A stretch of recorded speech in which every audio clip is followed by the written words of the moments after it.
Imagine if, like, a toy company manufactured this physical product, right? And they knew it caused severe anxiety and depression in a 9-year-old. Oh, it would be recalled instantly. Exactly. The company would be investigated, and they'd probably be sued into oblivion. But, for some reason, we historically give the software running on our smartphones a completely free pass. Well, usually we do. Mm. But today we're looking at a landmark trial where a jury actually questioned that exact double standard. Right, so we are doing a deep dive into this major trial out of Los Angeles, which was reported by Axios. A jury actually found Metaso, the parent company of Instagram and Google, which owns YouTube, negligent. Yeah, and the plaintiff, in this case, identified as Kaylee, she actually started using YouTube when she was just 6 years old. 6? I mean, that is just so young. It is. And by age 9, she was on Instagram. Over the years, the court documents show she developed severe depression, anxiety, and body dysmorphia. And the jury awarded her $3 million in compensation. Plus, they suggested an additional $3 million in punitive damages. So our mission for this deep dive is to explore this fascinating legal pivot. We are moving away from the old question of, what content is on the platform and moving directly to how is the platform itself designed. Because this isn't just an abstract legal theory. Whether you realize it or not, the apps you rely on every single day, they're built on the exact same psychological mechanics that were just put on trial. Okay, let's unpack this. Because to really understand how Kaylee's legal team managed to win this massive verdict, we have to look at how they bypass the usual legal shields. Lawsuits against social media companies usually hit a brick wall early on. So what was a specific workaround they used? To understand the pivot, you have to look at the primary defense tech companies always use. It's this law known as Section 230. Right, the whole public square argument. Yes, exactly. Historically, platforms argued, hey, we are essentially the modern public square. We provide the digital infrastructure, but we aren't legally responsible for the conversations people choose to have there. They're the newsstand selling magazines, not the publisher writing the articles. So if a user posts something harmful, the platform just says, well, we are merely the neutral carrier. And that has been a nearly bulletproof defense. But Kaylee's team, they didn't argue about the content. They didn't say, oh, Kaylee saw bad videos and you shouldn't have hosted them. They shifted the focus entirely. Right. They argued that the product's fundamental design is inherently dangerous.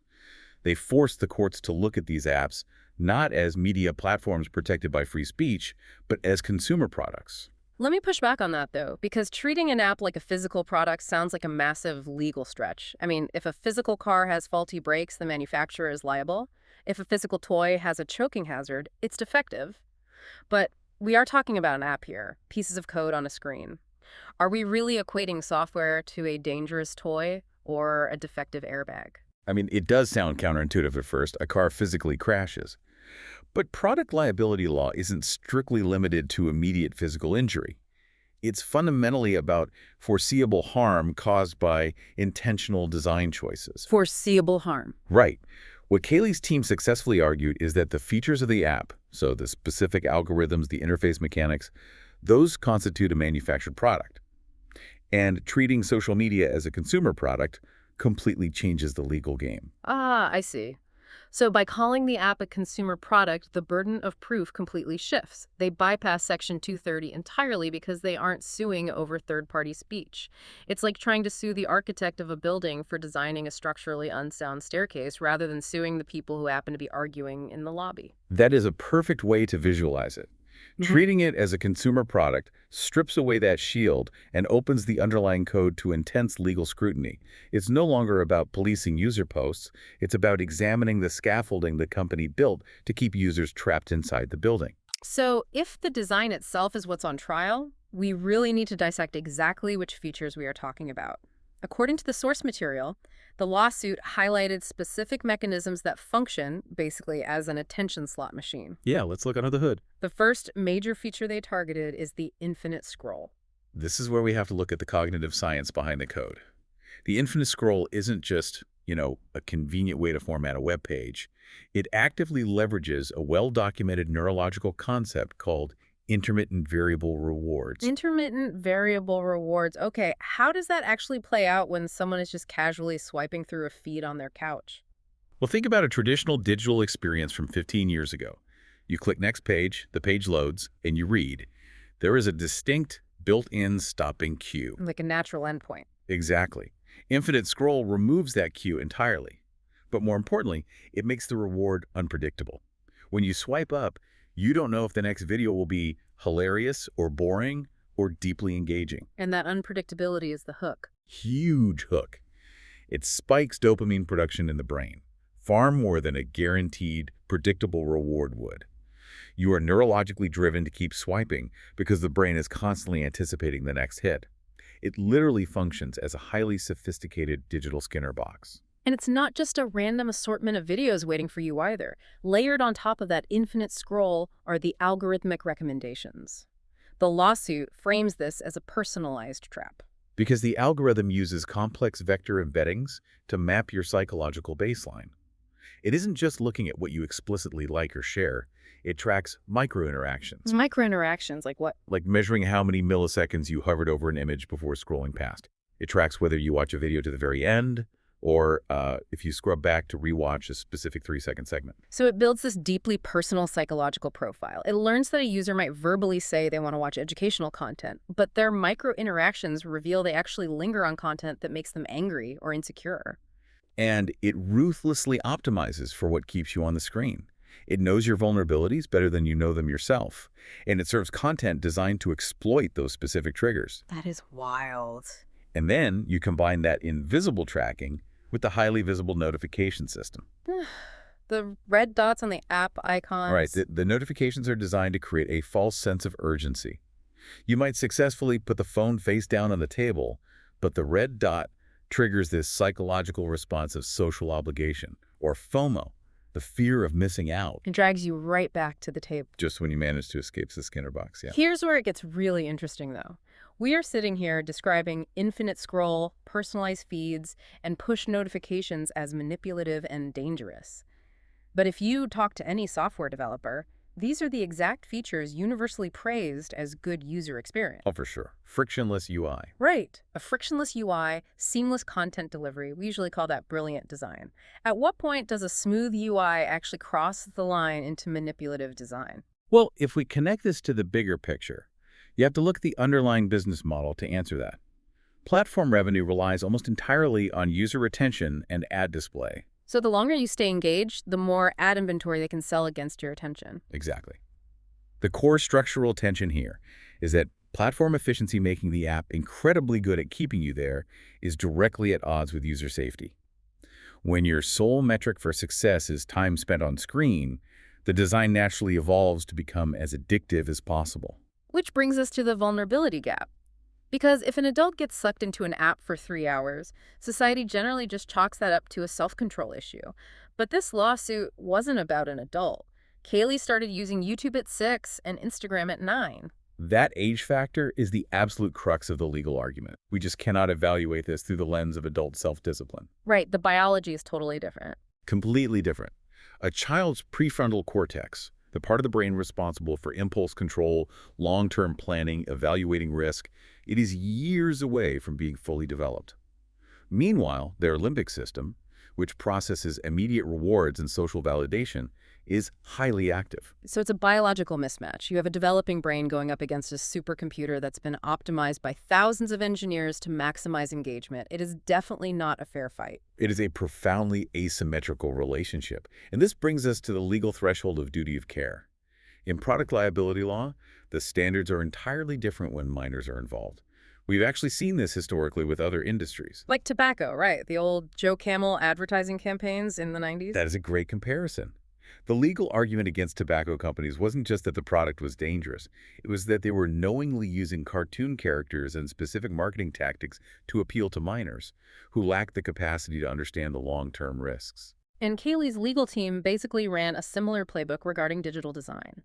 They argued the platforms had internal data, they employed researchers, and they knew these structural features were exacerbating body dysmorphia and anxiety in young users. But they continued to optimize those exact addictive mechanisms anyway because it drove the revenue metrics. That is where the legal negligence kicks in. When a company knows a product feature is causing foreseeable harm to a vulnerable population, and they choose to maintain it rather than mitigate the risk, they breach their duty of care. Exactly. And that is the fundamental argument that convinced the jury to award those millions of dollars. Now, this narrative is incredibly compelling, especially when considering the mental health of a young person. But to be thoroughly well-informed on this deep dive, we have to look objectively at the defense. These tech giants are not simply rolling over, they have robust counterarguments. So what is their core defense? The primary counterargument revolves around user agency and free will. The defense fundamentally rejects the premise that a software application completely overrides human autonomy. They argue the platform is just a tool. It has utility. People use social media to find community, marginalized groups find support networks, people learn skills, and millions build businesses on these apps. You can't just blame the tool for every negative outcome. Right. And furthermore, they point out the massive complexity of mental health itself.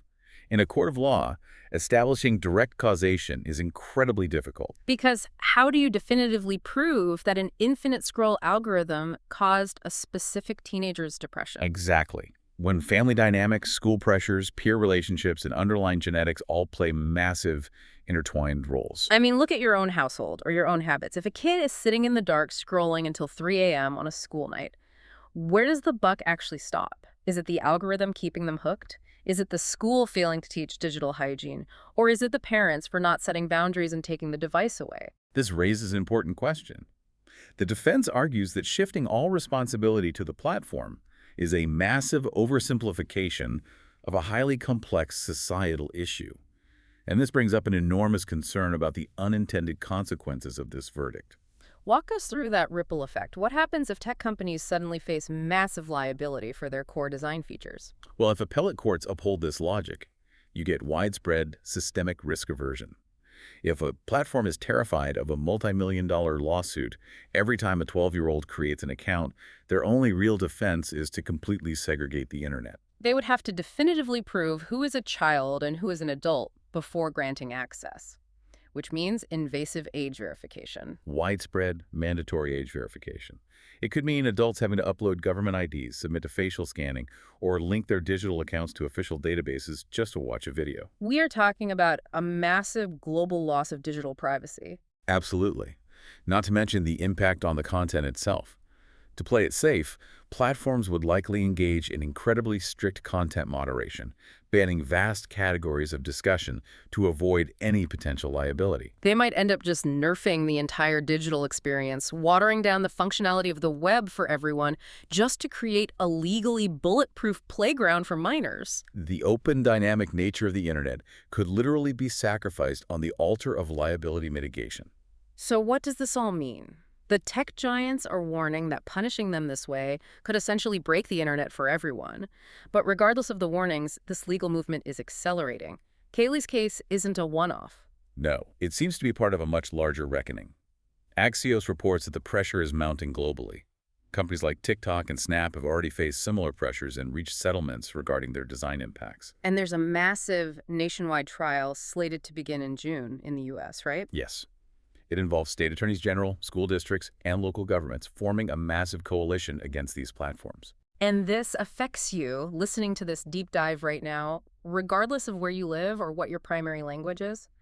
The source material points out that whether you are using American apps like Instagram and YouTube, or platforms massively popular internationally like Bilibili, Xiaohongshu, Weibo, or Douyin, every single app in the world is fighting for the exact same finite resource. Your time and your attention. The mechanics we discussed, the intermittent variable rewards, the algorithmic vector mapping, the push notifications, they are universal.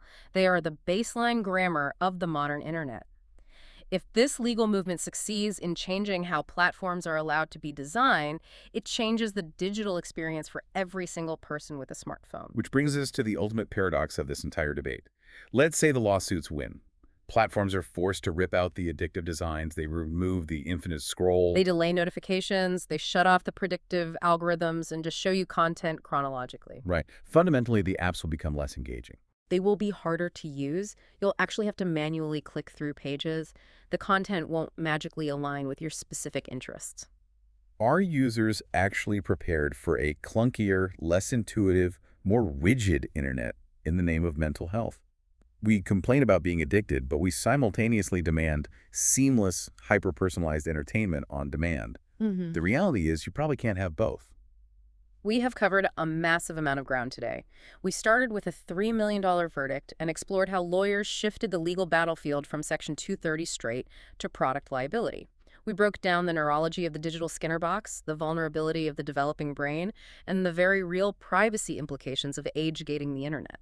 Next time you open an app, intending to just look for 5 minutes and an hour vanishes, ask yourself, did you choose to stay, or was the product engineered so flawlessly that leaving became the hardest part of your day? And if courts eventually classify things like infinite scroll and push notifications as addictive hazards for minors in the exact same legal category as alcohol or tobacco, will we eventually see a future where tech companies are legally required to lock you out of your own phone when you've hit your daily limit?